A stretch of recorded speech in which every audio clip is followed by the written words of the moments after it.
All right, we camera talking today. Blocking the light from my face there. Anyway, so the best camera under $500 right now. So this might vary depending on who you talk to. Again, what do you want to do? Do you want to do photo or video? Because if you just want to do photo, there's probably a bit more options and a bit more to choose from in terms of what's good enough. But if you want to do video, you're going to be looking on eBay. You know, I'm not going to necessarily give a whole lot of specific recommendations, but just things to keep in mind. So one thing you want to keep an eye on, do you care about autofocus, or are you okay with manually focusing that lens? If so, you're going to have a bit more ease of price because you could adapt an older lens with no electronics on the cheaper end of things, right? You could get some manual focus lenses that are more expensive, but if you want to go cheap, you know what I mean? And then you could just adapt that onto a camera, save some dollars, right?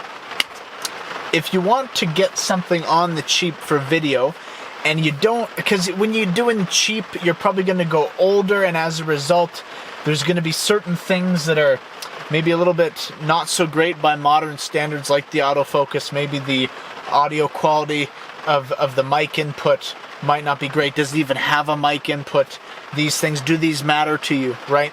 So if you want just like, and again, I'm going to give examples here. I don't own these cameras, so feel free to look into people that have done the actual experience with the camera and listen to what they have to say. But off the top, if we're going at it, if you just want something that's like, okay, autofocus maybe not great, but you can do some stuff with it, GH2, right? You could go for the GH1, but if you want to record audio, as far as I remember from this one guy on YouTube, it seems that the mic port I think it auto adjusts and it can sound pretty bad, so you'd have to record audio separately. That's more money and editing stuff. So if you just want something that just kind of works, I think the GH2 would be all right. Again, you're looking micro 4/3 mount, smaller sensor, older micro 4/3 sensor, so it might not be super great. Okay, I thought there was a car coming this way. It's all good. Anyway, micro 4/3 sensor, older one, so smaller, 2x crop factor on any of the lenses you're going to put on it. You need to also think like, okay, are you doing stuff in low light? Are you going to light your scenes? If not, it might be a rough time. But you can get the GH2 probably for pretty cheap. Again, I'm working in like Canadian dollars here, so keep that in mind. I don't know, I'm not going to do a price quote on it right now, but GH2 probably somewhere around 300-ish Canadian. I could be wrong, so feel free to look into that. Price may be different, might depend on the specific one that you're looking at, stuff like that. When you're looking on eBay, try to make sure that it works, that you're not buying one that's listed as parts only, things like that. Other than that, maybe a Canon 70D, right? Again, I haven't owned one, but if I was to get a not necessarily a Canon, but a DSLR for video on the cheap that had pretty good autofocus, I've been thinking on and off about the Canon 70D, I think. And so that one, get that paired with a good lens or good enough lens if you're on the cheap. And then in terms of the mic input, I assume it's good. Can't guarantee or verify that.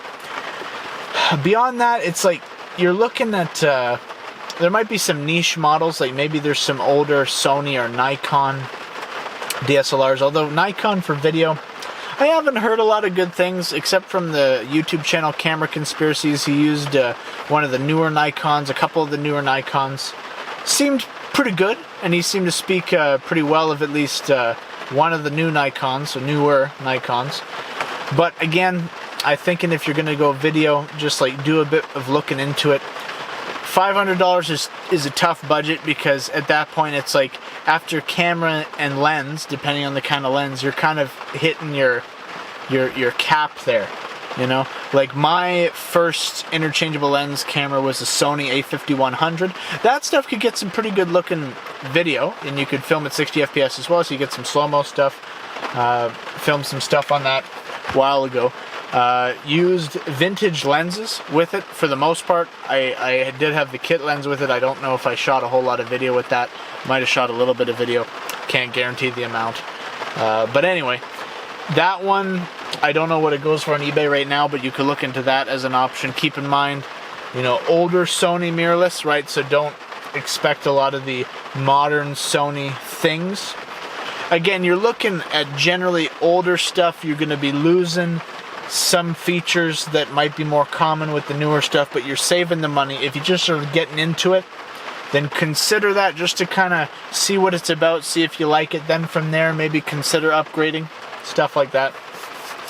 And so that's just kind of particular in the mirrorless and DSLR department. If you're looking into cinema cameras, then your price point's probably going to go up a little bit depending.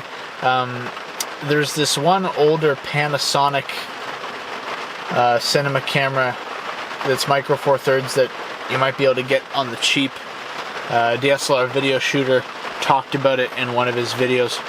But again, once you're going cinema camera, especially older cinema camera, there's probably going to be less that's done automatically. Not necessarily all the time, but probably less and more that you have to do manually. So again, what are you going for? You know, what's the goal? Consider these things.